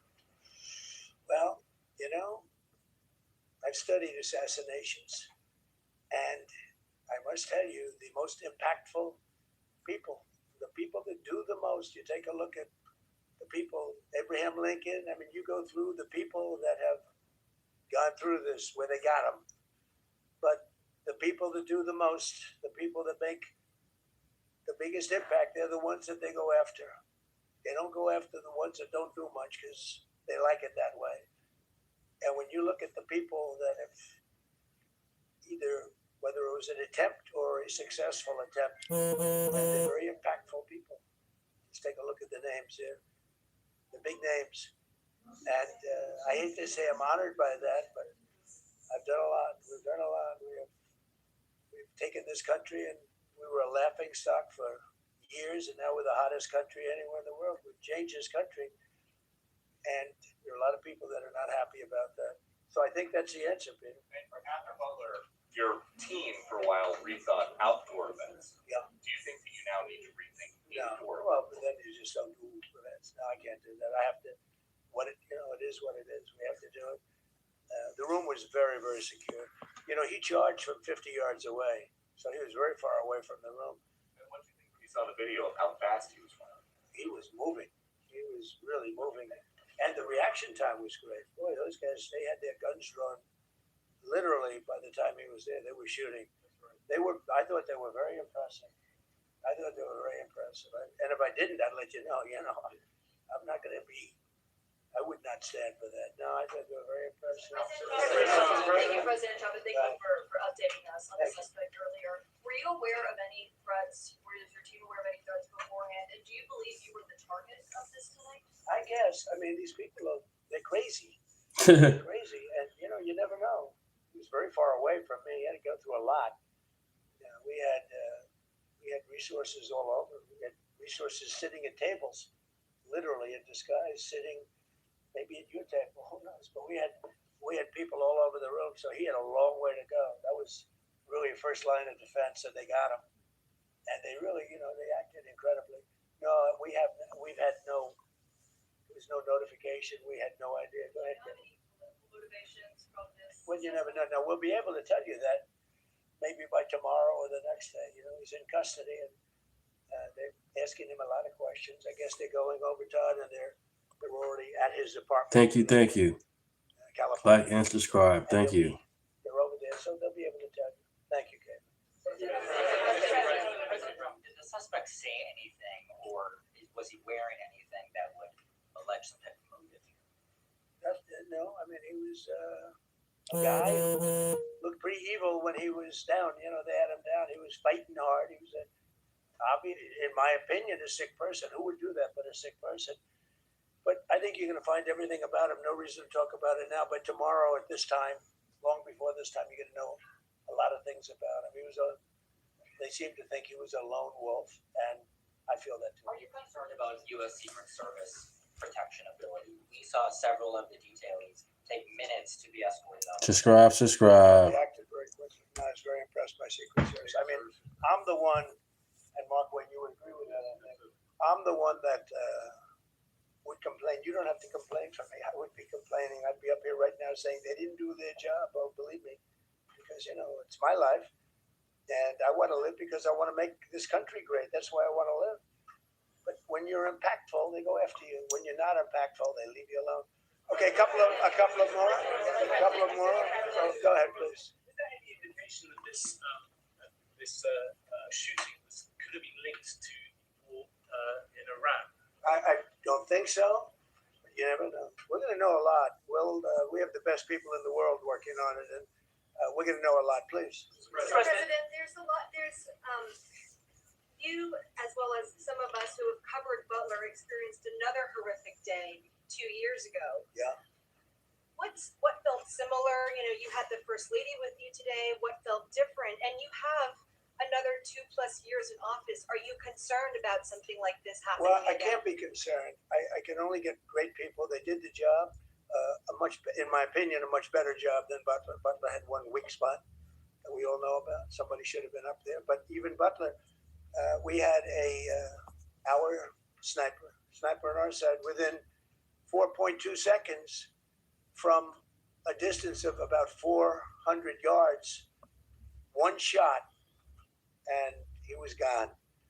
And if he didn't do it now, he's David. His name was David. I say, hello, David, every time I see him.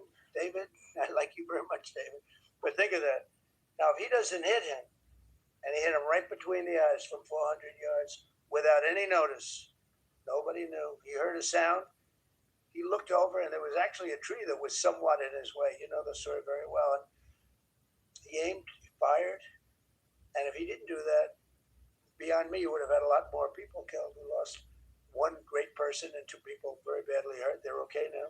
But no, that was so. In a sense, you know, it was pretty amazing the job they did. But they did have that one weak spot, as you know. They should have had that covered.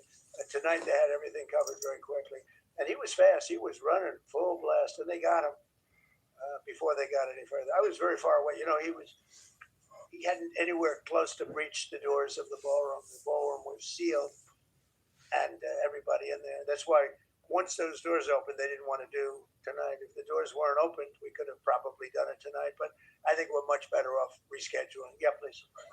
Mr. President, for you and perhaps law enforcement as well, what is the level of confidence that this was a lone actor, and has the suspect made any statements to police while in custody? Yeah, I think it's just it's not my profession. We have great professionals up here and outside that have been working with us. My impression is he was a lone wolf, whack job. These are crazy people.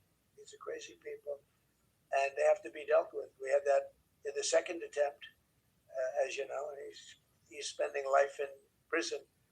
Because if you let him out, they'll probably, you know, if he serves 10 years or 15 years, you let him out, he'll probably try it again with somebody else. They're sick people. We have a lot of sick people. But you're going to know, I think very shortly, you're going to know, Todd, a lot about him. You're going to know a lot about him. Yeah, a couple of more. Yeah, please go ahead. Are you concerned about political violence? These could be politically All motivated. violence. I'm concerned about everything. Look, but I can't be so concerned that you can't function. No, I'm here. It's a dangerous profession. You know, I tell the story. Race car drivers, I think it's very dangerous.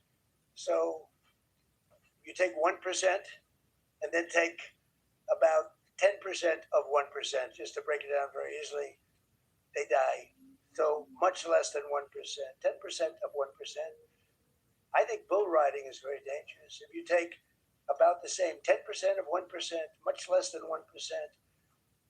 But if you take presidents, it's 5.8%. And about 8% are shot at. So nobody told me this was such a dangerous profession.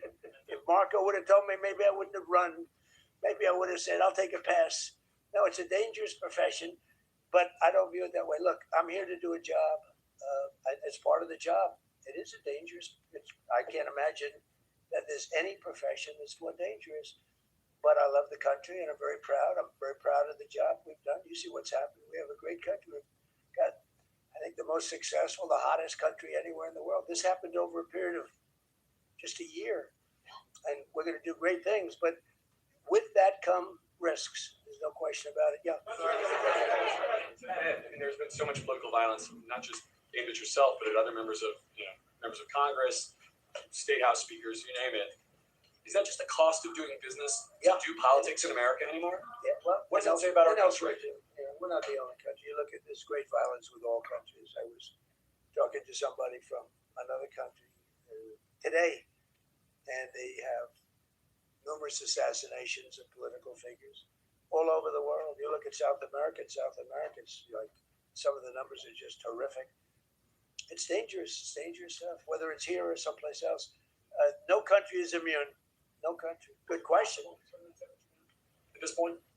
Well, probably if I decided to just not do much, let everybody rip us off and take advantage of us. Look, we're leading the world in trade now. We're leading the world in the military. We're the greatest military in the world. I rebuilt it in my first term, and now we use it because we have no choice. We can't let. Welcome to the chat, everybody. Welcome to the chat. Name is Deunta. Thanks for stopping by. Appreciate you guys. Compared to that, if they ever were given a nuclear weapon, and they'd use it too. Marco and I were talking about it today. They would use it without even hesitation. We can't do that. It was a shame. I said, oh boy, look at the numbers. We just broke 50,000 of the Dow. We just broke 7,000 of the S&P. They said we couldn't do it in 7 years, 5 years, 4 years. They were saying maybe in 5 or 6 years. And we did it in 1 year. And I called everybody together. I called all of these people and others and said, we have to take a little journey. I seek to do this. We just had the great number. We just broke 50,000. Wasn't supposed to happen during my term. Wasn't reachable. Did it in 1 year. And I said, we're going to have to make a journey to Iran. They're going to have a nuclear weapon if we don't do it. We had the B-2 bombers take them out. I terminated in the first term the Obama agreement, the Iran nuclear agreement, which was a disaster. That was a road to a nuclear weapon. They would have used it. They would have used it 100%. Yeah, them damn Democrats. So, when you do things like that, you become a target. If I wasn't doing that, I guess I'd be a lot less of a target. But I'm honored to be. Okay, one more question. Go ahead. Yeah, go ahead. Thank you, President Trump. Do you know how the gun was brought into the hotel? And also, how does this event impact you as the leader of our country? Do you think it will change? I like not to think about it. I lead a pretty normal life, considering it's a dangerous life. I think I handle it as well as it can be handled. I think a lot of other people, you read stories where they become basket cases. To be honest with you, I'm not a basket case. I take it as it is. I do it for the country. I'm not doing it for anyone.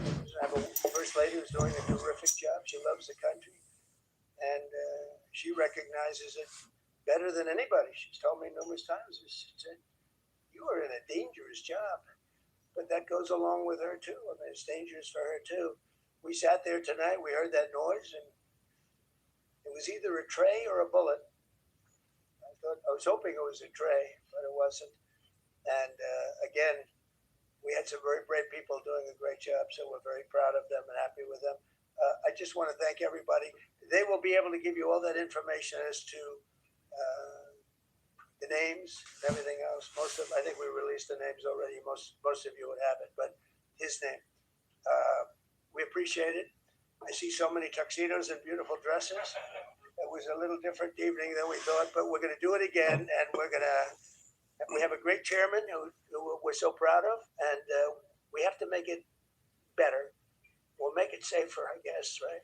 But we're going to make it even better. Okay, thank you very much. Thank you. I'm not sure about how impactful this was. Can we hear from her about Honey, would you want to say something? Okay.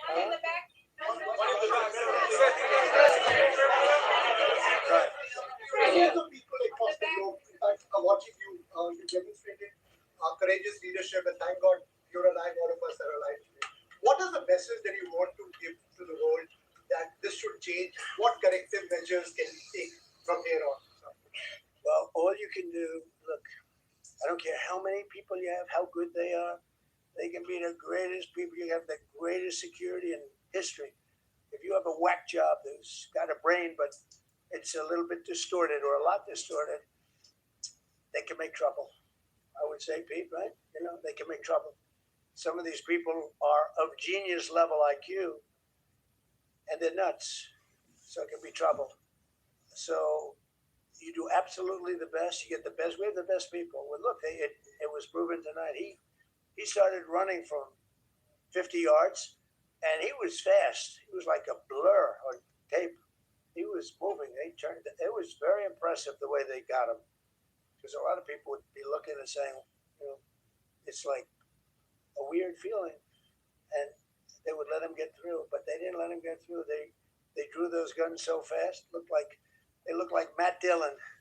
They looked like somebody that knew what they were doing. What do we do? But it comes with the territory. And if you want to do a great job, I really believe that. And you take a look at what's happened to some of our greatest presidents, and it doesn't happen to people that don't do anything.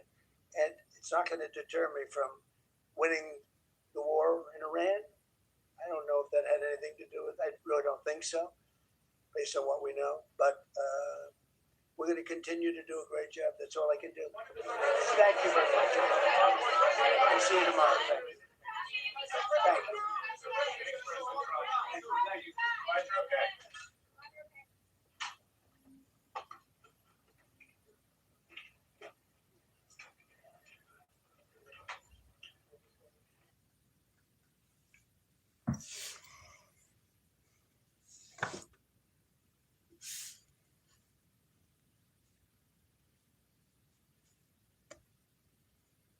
2022, I was threatened by the Southern Poverty Law Center, NAACP, the Democrat Party, because I stood up for teachers in Gunnersville, Alabama that was falsely accused of racism.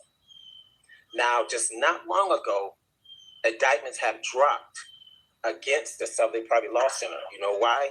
Because they was paying the KKK to do their work. And think about this. The NAACP works alongside the Southern Poverty Law Center. Isn't that ironic? I went through so much. I stood there by myself trying to protect Gunnersville, and I was always right. Look up Southern Poverty Law Center and how they was allegedly donating millions to extremist groups.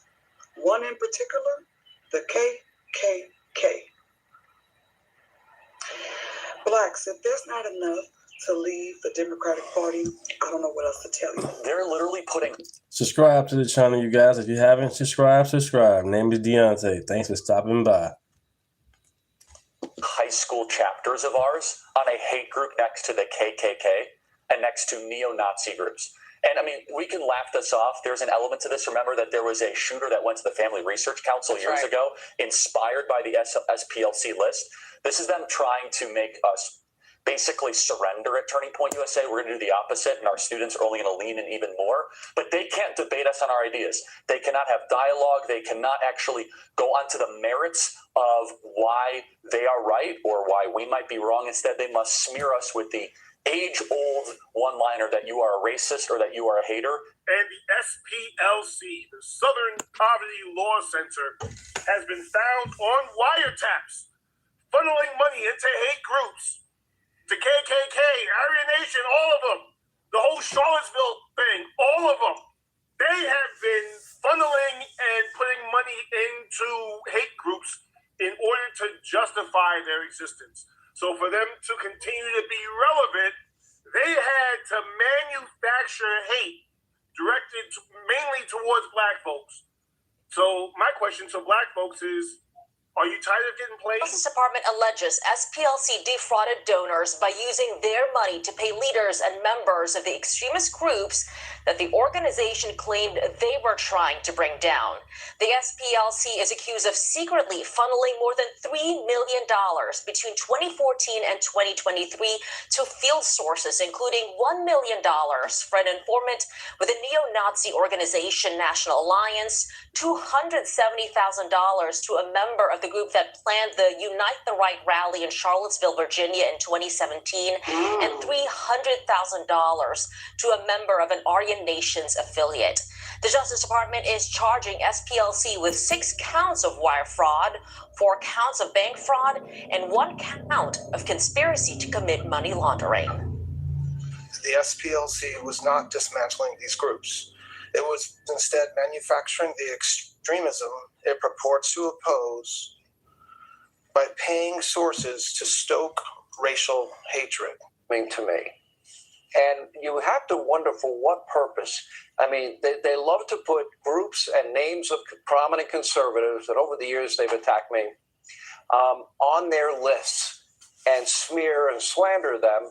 And now we find out that they use a backdoor and shadowy accounts to fund them. Can you explain that? Yeah, Sean, look, money doesn't lie.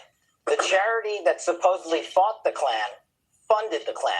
The charity that supposedly fought neo-Nazis funded neo-Nazis. The Southern Poverty Law Center ran a methodical, calculated scheme to defraud their donor base of $3 million and lied to them and used an illicit banking structure system to create shell companies to hide their money and who it was being sent to, specifically for the reason to sow discord and hate into our society. This is the ultimate definition of hypocrisy. And if you look at the indictment produced by the Department of Justice and the FBI, you will see that these banking institutions tie directly the funding mechanisms in which the Southern Poverty Law Center used to fund at least 8 hate groups they supposedly wanted to take out, but they were paying the very villains of our society they supposedly wanted to protect us from. That's the ultimate hypocrisy. When an organization starts making serious money fighting a problem, and then they're paying these salaries and they're building these empires. And you have these high profile positions, and they have ends, with a certain party. They don't want the problem to disappear. Come on. They actually need the problem, right? They need the problem. So to be honest with you, I'm not shocked, by these charges at all. I'm not shocked. No different than, we see what's going on, out there in California when it comes to the homeless problem and some of the other issues out there. They get all of this money to solve a problem, but they don't want to actually solve the problem, because if you solve the problem, the money dries up. So Thomas Sowell, he said this, that, basically he was like, racism, it's not dead, but it's on life support. And this is an example of it being on life support. They're making it up. They're paying people to basically go out here and sow division and distrust in the country. It's so crazy. This race hustle industry, man, it's big business. What makes it so bad is that, remember, they used that Charlottesville situation to condemn Trump. Yeah. And they used that false quote, but they didn't tell you that march was funded by this group. Mm-hmm. They literally funded this. They funded the guy that did this whole thing. So, man, exposure is a wonderful thing. My only problem is that it needs to happen sooner. Can anybody say sooner?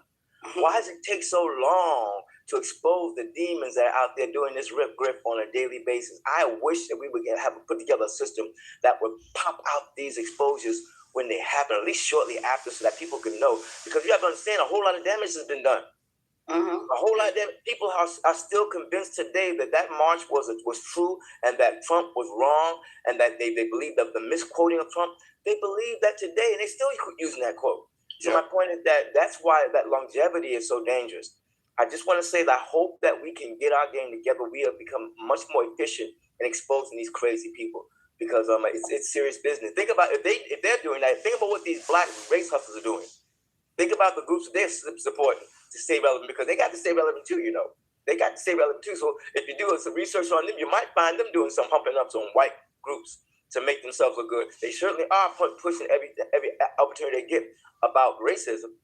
They'll make something up just to make people think they need them. So listen, this is good news. This is good news. I hope we see more of it. No, you're absolutely right, Minister Danzel. And the reason why this hadn't been uncovered sooner, they've been under investigation for a little bit, but the Biden administration told them to drop it. That's right. Biden administration for 4 years told them, don't stop the investigation. Thank you. Because they're in on the grift. God is so good all the time. All the time, God is good. And I'm with Minister Denzel. I understand what you're saying about why it wasn't done. But you know what? God is always perfect in his time. And I love every bit of this, because let me tell you something. Yeah, what up, Bruce? Yeah, I went live right quick because there was a shooting at the ballroom at the White House. So I wanted to go live right quick. I'm going to play this video, and after that, I'm going to go get off. Got work in the morning. I'm glad you guys stopped by. Appreciate it. Something. If there is no illness, then there's no need for doctors, right? If there is no race hustling grift, if there's no racism, then how in the world are these race hustlers going to make money? They can't make money if they don't have any. They have to get a real job.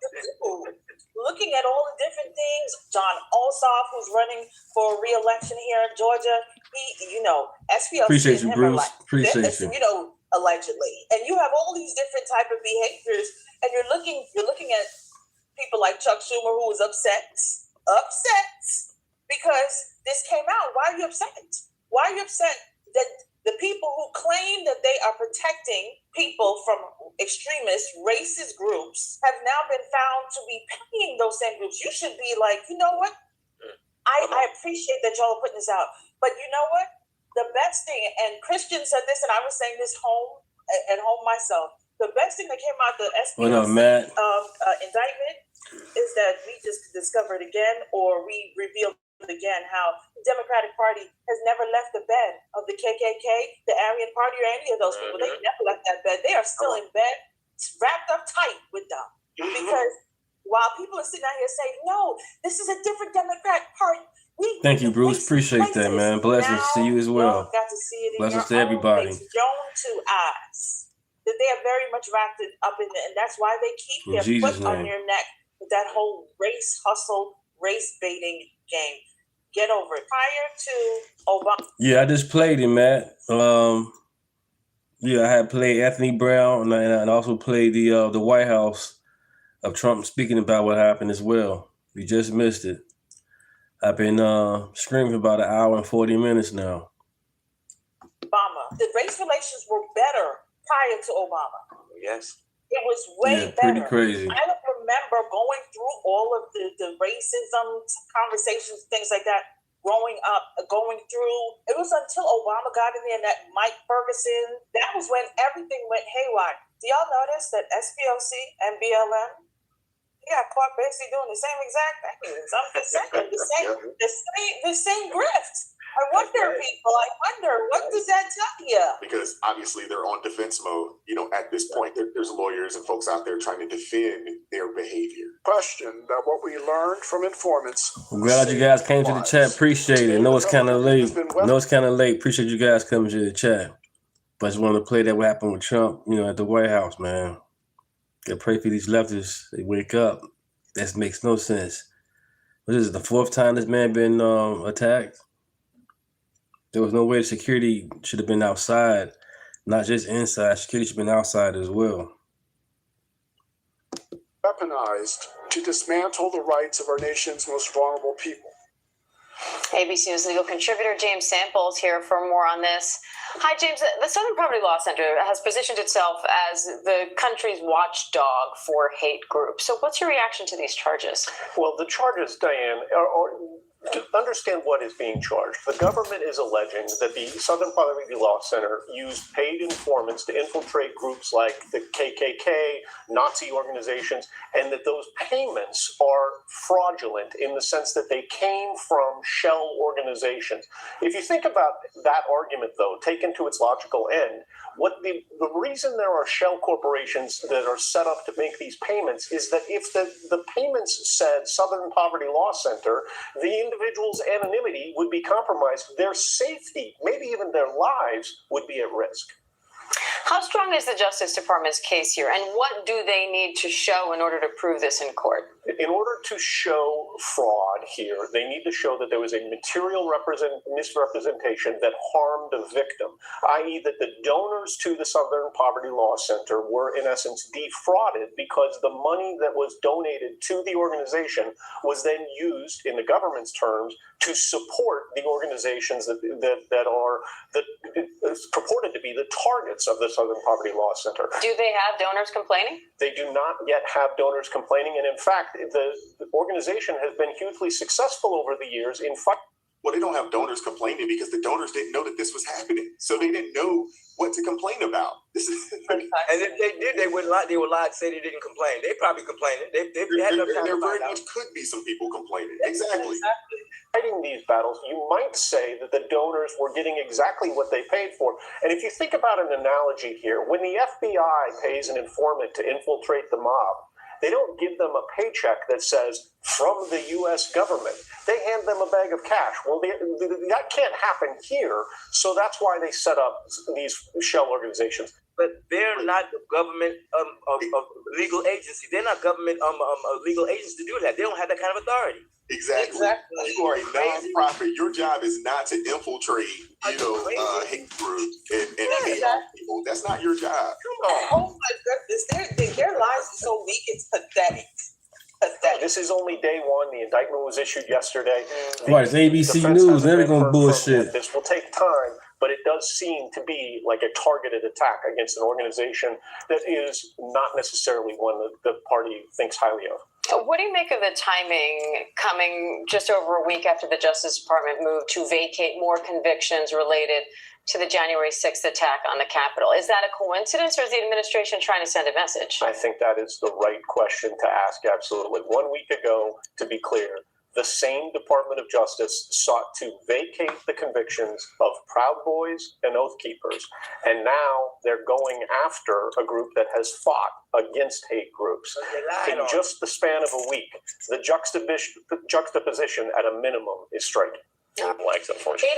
It is. They've gone after the Southern Poverty Law Center, but not the KKK. They've gone after the people the civil rights organizations, but not the actual They extremist just groups. freed the Proud Boys. What do you expect them You're to right, do? Michael. Excuse me, I forgot who we're dealing with. Thank you. They're on the side of the extremists, it feels like. No, they're on the side of racists and people we go who with the undermine the very bullshit. principles of the country. And they have been from the very beginning because that's where Donald Trump has always nurtured himself. Bottom line. Oh, man, these people are ridiculous, yo. They're ridiculous.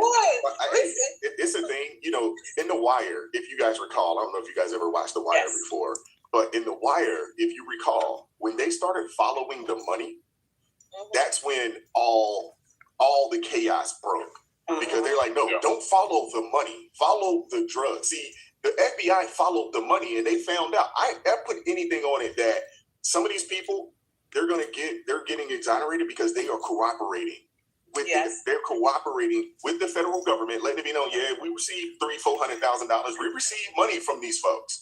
And when you start following the money, in The Wire, it tells you when you follow the money, there is no telling it's no telling what you will uncover when you follow the money. Because normally there's some politicians, Clay Davis, you know what I'm saying? There's all kinds of people, you know what I'm saying, that you're like, wait, I didn't know he was on the take. Oh yeah. That's why they're like, no, just focus on the groups doing the crime, not the people funding the foolishness. Because they can't make money. They can't make money. Lawrence, can you see? Simone and them up there are frantic at MS Noah's Watch. They're like, hold on, y'all, stopping our train. Now they're going to see there's no racism. In the currency of racism, the supply is high, but the demand is low. And that's the problem that leftists are faced with. The leftists, now, if I'm going to go back to our most prominent race huckster, Jussie Smollett, and I can't talk about this long because, chat, as you know, I've been admonished to be quick. So, very quickly, you all know Jussie Smollett found himself out in the middle of a polar vortex, supposedly being In Chicago, cold as hell in Chicago. What they buried in that story was the week before. The week before that incident, Kamala Harris had introduced an anti-lynching bill. So she introduced a bill for a problem that does not exist to bolster her senatorial bill portfolio, because people were saying, well, what had she done? She hadn't done much, and she hadn't done anything specifically attractive to Black people. So the answer was just write a bill that affects no one for an event that doesn't happen. So she did that. She invited Jussie Smollett down to the Senate, and I believe named him one of, or the ambassador of the bill. Now I think, and oddly enough, a week later, he becomes a so-called victim of racism in an attempted lynching. Right after he was named the propagandist for the bill. So what we find, and I think that the news media is trying to sell this idea that they were infiltrating these groups so that they could get information to know how to fight them. I suggest that's not true, and I would be very hopeful that if the Justice Department has communications in text messages or any other written email communications that they will release. I think that they are infiltrating these groups like the Unite the Right to start race propaganda and race situations, to create environments where something racist could happen. And therefore, one, they can target against their political enemies, and two, it justifies their existence because they can look back, and when people say, well, there really isn't racism, go look, they just had a march in Charlottesville. Well, look, they had one because you bought the permit, you gave them the money to buy the plane flights, then people had to stay in the hotel when they were there, and you booked the rooms. That's why they had the march. These people are not trying to infiltrate to bring down the KKK. Like Crystal said, they've been in bed with them for years. They're trying to use their street teams to position them to get political aims that they're trying to achieve. So I hope that the exposure goes far and wide, and we will put out some information to stop these people from coming out here saying, they were trying to infiltrate to be on the side and take down the oil. No, you were not. You absolutely were not. You absolutely not. You all know that you have a supply and demand problem. You need to supply enough racism because you can't to gin up a demand that doesn't exist. The SPLC is sitting on $250 million. Right, it's crazy, man. $250 million or more. It's insane how much money these folks are sitting on. Yeah, you got to triple that number, then we'll get close to it. So at first I pulled up there are nonprofits. They have something called a Form 990 they have to file every year. It's a long form because they have a lot of money. But then that lawyer started talking, and he boldly lied on international television just now. So when he said that they would have to prove, and then he went to this whole different direction about the money being used to harm someone, that is simply not true. So according to the U.S. Department of Justice, this is 18 U.S.C. Code 1343, Elements of Wire Fraud. To convict a nonprofit of bank or wire fraud, the government must prove a deliberate scheme to defraud, specific intent to deceive for money, property, use of interstate wires like email, phone wire transfers, and material misrepresentations, even if no loss occurred. This includes providing knowingly false statement intended to cheat a financial institution. So let's look at it. Their alleged prosecutors claim that SPLC, they defrauded donors by essentially funneling secretly over $3 million to leaders of those groups that you talked about, right? So that was publicly exposed, KKK, all that stuff. But the thing is, if an organization at all, regardless of the reason, regardless of how noble you think the cause is, if you hide the fact that you're essentially funding hate groups, even for the purpose of gathering intelligence, it is still illegal and it's liable because you're deceiving its donors. They still have to know that information. The other thing is they operated this clandestine operation which hid through financial trails, which leads to criminal charges. Remember, this came out from them. They used fictitious business names like Fox Photography to mask payments to informants. Sounds great, but that is technically lying to a financial institution on a federal level. Right, that's a big boy crime right there. All right, so if you look at these cases, look, this is one of the easiest ones. When you have bank and wire fraud, they have a number trail. They don't arrest you for that and then do the investigation. One of the hardest things to argue in court is that 2 + 2 doesn't equal 4. It doesn't typically go over well. 88% of those that go to court are convictions, right? But 90% never go to court because they plead guilty before it ever gets there, right? That's how lock solid these typically are. Only human trafficking, I think, and one other one are higher than that for convictions. But last year, they made a net profit of $106 million. They have a total of $786 million in assets, and they had they have an average growth of 75 million, but they're not giving out anywhere near as much. I could get deeper into this. I look up how much their employees make. That guy's making $500,000 every single year, the one who started this. I'm happy this came out. I really am. And you're absolutely right, Wise. Just off of this 5-minute dive into the numbers, something doesn't smell right. If a nonprofit has that much money, it's fine. The world should be changed with having almost $1 billion and a lot of individuals on for the cause. They pay the lowest person $20,000 a year. $69 million they put out in compensation total for an employee group that at best is about 300, 400 people. You do the math. And the fact that people are trying to defend this is just outrageous. I want to hear from you guys in the comment section. What are your thoughts about any of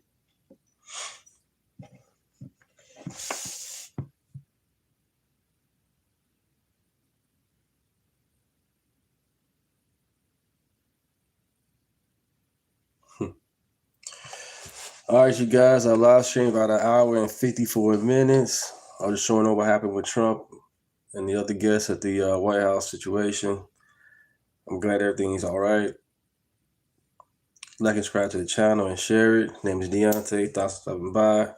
I usually go live in the mornings, Monday through Thursday. But other than that, you got to work in the morning. Thank you guys. Appreciate it. Got to go to work.